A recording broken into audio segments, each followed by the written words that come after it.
নবী করিম সাল্লাল্লাহু আলাইহি সাল্লামের হাদিস থেকে আমরা জানি কিয়ামত যত নিকটবর্তী হবে ভূমিকম্পের পরিমাণ তত বাড়বে, ক্ষয়ক্ষতির পরিমাণ তত বাড়বে, মানুষ যত দালান কোঠার সভ্যতাকে বড় করবে, কিয়ামত যত নিকটবর্তী হবে, এগুলো সবগুলো কিয়ামতের আলামতের মধ্যে থেকে একটি।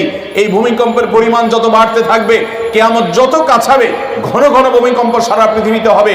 এর ভিতরে বড় আলামত সমূহের মধ্যে থেকে একেবারে কিয়ামতের কাছাকাছি সময় গিয়ে যে ভূমিকম্পগুলো হবে, সেগুলো একটা হবে পূর্বে, একটা হবে পশ্চিমে, ভূমি ধসের ঘটনা ঘটবে, একটা হবে মধ্যে।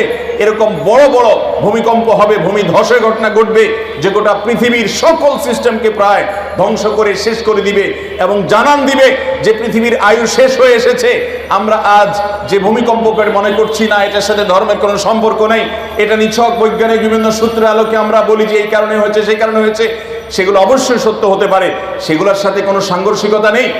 যেমন কেন ভূমিকম্প হয়, ভূমিকম্প কেন হয়?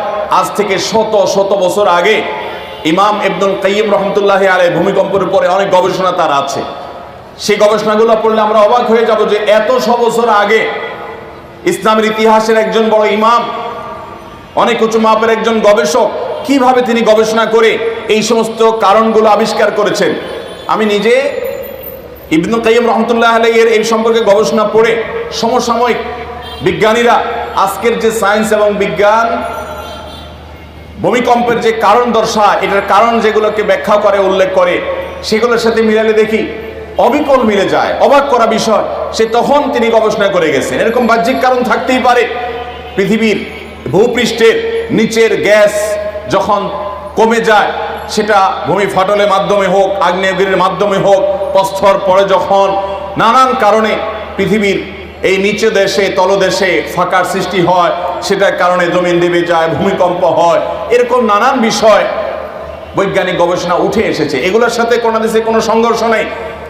ইসলামের দৃষ্টি হলো, কোরআন এবং হাদিসের দৃষ্টি হলো আরো পেছনে। যেই কারণেই হোক না কেন, ওই কারণের পরের কারণ, তারও পরের কারণ, তারও পরের কারণ, সেগুলো বিজ্ঞান আর বলতে পারবে না। একজন ইমানদার বলতে পারবে আল্লাহর হুকুম হয়েছে, সৃষ্টি জগতের মালিকের ফয়সালা হয়েছে, তাই হয়েছে। অতএব আমরা অনেক কারণ বলতে পারবো। এখন যদি বলা হয় যে গ্যাস কেন বের হয়ে আসলো ফাটল দিয়ে, আগ্নেয়গিরি দিয়ে, এটার বিকল্প কেন থাকলো না? জলোচ্ছ্বাস হলো, ঘূর্ণিঝড় হলো, নিম্নচাপ তৈরি হলো, কেন নিম্নচাপ তৈরি হলো সাগরে, তার কারণ কি?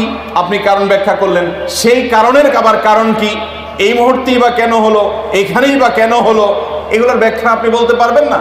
কিন্তু ইমানদার বলতে পারবে আমার রবের ফয়সালা হয়েছে তাই।